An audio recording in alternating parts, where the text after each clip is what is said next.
Bonjour tout le monde, c'est Kurto de la Minute Ciné, j'espère que vous allez bien. Aujourd'hui, on se retrouve pour parler de Daredevil Born Again, la série qui fait suite à la série Netflix Daredevil. C'est parti.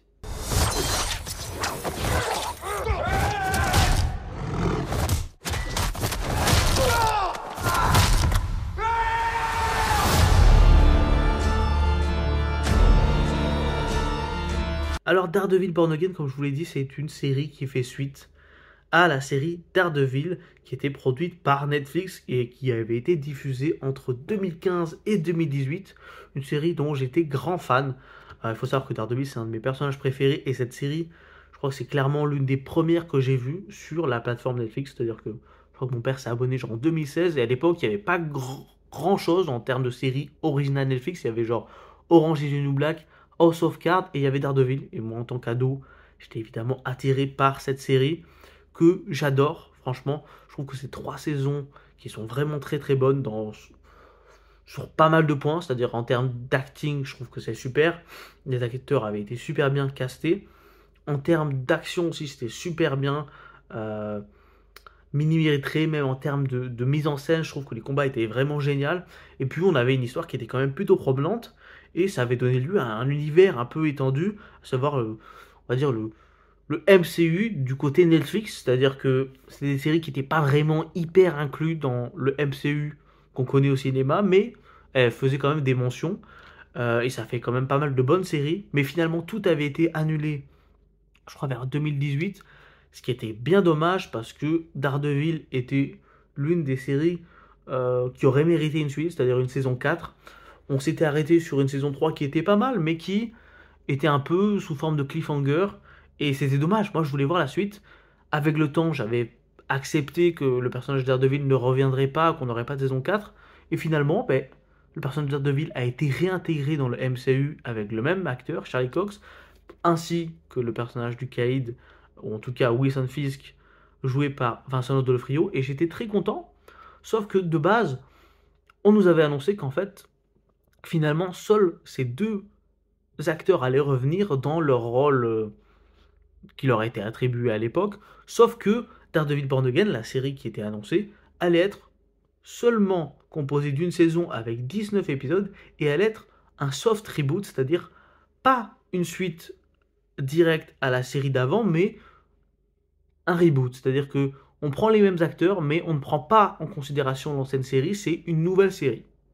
Ce qui était quand même dommage, je trouve, parce qu'on avait bâti des trucs qui étaient vraiment très bien avec l'ancienne série, et je trouvais ça débile de jeter tout ça à la poubelle. Finalement, Disney s'est dit la même chose, sauf qu'ils se sont dit la même chose en milieu de production de la saison de Daredevil Born Again. Donc finalement, la saison est devenue 2 saisons, et au bout de quelques épisodes, on a viré tout le monde, a pris une nouvelle équipe créative, et finalement on se retrouve avec une saison de Daredevil Born Again, composée de 9 épisodes, où on a 6 épisodes faits par l'ancienne équipe créative avant qu'elle soit virée, et 3 faits par la nouvelle qui s'occupera aussi de la saison 2, et qui ont dû en fait rafistoler un peu tout ça pour faire une saison homogène, et qui finalement prend en considération l'ancienne série Netflix. Donc dites-vous qu'avec tout ça, on a quand même eu une saison 1 de Daredevil Born Again qui était quand même assez qualitative, mais c'est un défaut qui pèse un peu sur toute la série, c'est-à-dire qu'on voit très bien qu'il y a un changement de ton et de, de façon de faire et de tonalité en gros sur cette saison. C'est-à-dire qu'on a un épisode 1 qui est super, un épisode 2, 3, 4, 5, 6 qui sont un peu différents, et après on a les 2 derniers épisodes finaux qui sont géniaux, qui reprennent vraiment l'ambiance de la série Netflix de base. Et c'est dommage parce que finalement, les épisodes faits par la seconde équipe créative, c'est clairement les meilleurs. Et je trouve que les épisodes moins bien, c'est ceux faits par l'autre équipe avant que tout soit reboot. Et c'est bien dommage. Du coup, on a Daredevil qui n'est plus en service en ce début de saison de Daredevil Born Again, tout simplement parce qu'il y a eu un drame qui est arrivé en début de saison, c'est-à-dire la mort de Foggy Nelson par le personnage de Benjamin Pondexter, à savoir Bullseye. Et suite à cette mort, le personnage de Daredevil a arrêté tout ce qui est justicier rouge et est revenu auprès de la justice plus classique, donc son boulot, à savoir être avocat. Et on va suivre Daredevil un an plus tard. Il a aussi coupé le lien avec Karen Page. Il a une nouvelle vie en tant qu'avocat. Sauf que le caïd va revenir en tant que maire.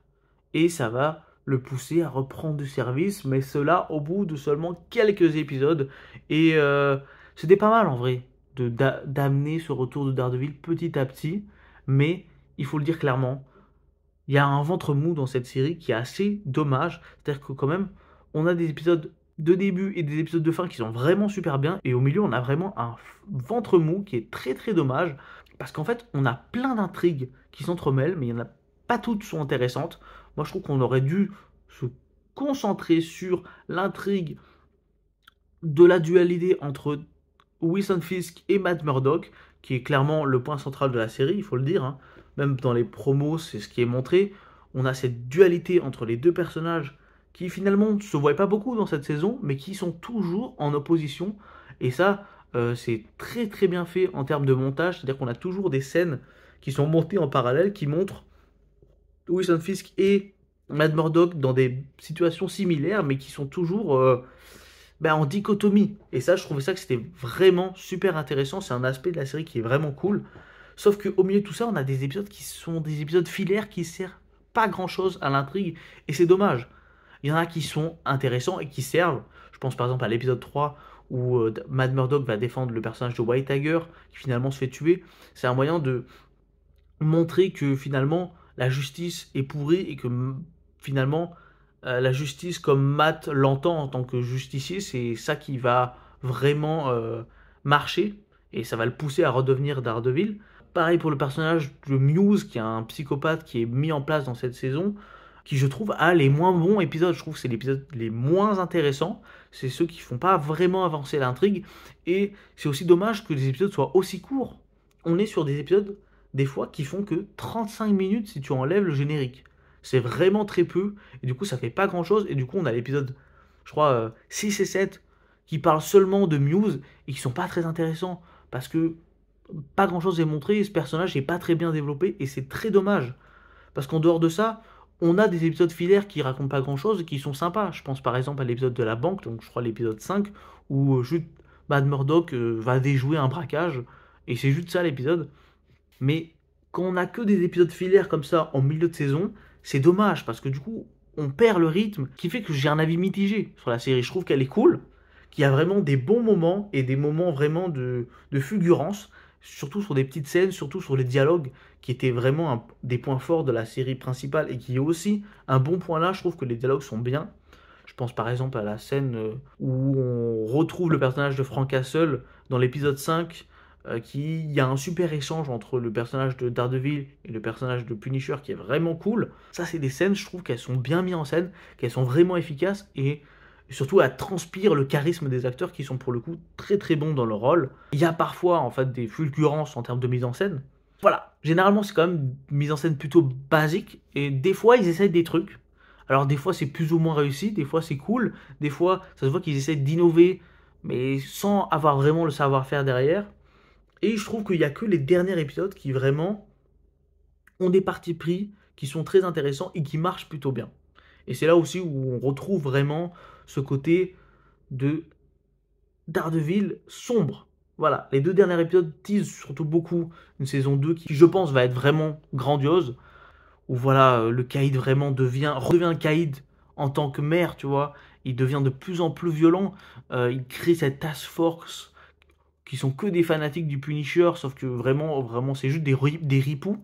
Et vraiment, il va essayer de faire en sorte d'enfermer tous les super-héros de New York. Et on a des liens avec d'autres séries qui sont plutôt bien faits. Il y a le personnage de Swordman, joué par le mec qui jouait Lalo Salamanca dans Better Call Saul. Je trouve que c'est bien fait. Voilà, on a aussi de la violence, clairement, dans cette saison. Je pensais que Disney allait être un peu plus édulcoré, et finalement, cette série reste quand même très très violente. Hein. Je pense aux scènes de Punisher. Punisher, il est vraiment sans pitié, surtout dans le dernier épisode où vraiment il fait des trucs de zinzin. Je pense il troue la tête d'un mec avec son pistolet, il arrache la jugulaire d'une femme. Genre vraiment, c'est waouh! Et surtout, on a une scène, je comprends pourquoi tout le monde pensait qu'elle allait être supprimée. La scène de l'épisode final, où le personnage du Caïd redevient vraiment le Caïd comme on l'a connu, où il prend le policier, la Galloway, qui lui éclate la mâchoire. C'est super bien fait, c'est hyper graphique, et j'étais vraiment pas prêt à cette scène, vraiment ça m'a choqué. Et c'est là où je trouve que vraiment tout le talent de Vincent de Rio, il est super, parce que dans ce genre de scène, on sent toute la rage que le Caïd a en lui, et c'est vraiment super méchant. Vraiment, le Caïd, je l'adore, c'est l'un des points positifs de cette saison. Il est toujours aussi menaçant, aussi bien. Et même pour ce qui est des nouveaux personnages, il y en a qui sont intéressants. Je pense par exemple au bras droit du Caïd dans cette saison, qui est joué par le fils de l'acteur qui jouait Tony Soprano. Et j'attends de voir la saison 2, tout simplement parce que je pense que beaucoup de choses vont être réglées. On va plus voir par exemple Bullseye dans cette saison 2. On va vraiment avoir tout ce côté super-héros qui sont considérés comme des criminels et qui vont devoir affronter le Caïd qui est devenu surpuissant et qui a la main mise sur tout New York. On a ce retour de Karen qui est cool aussi.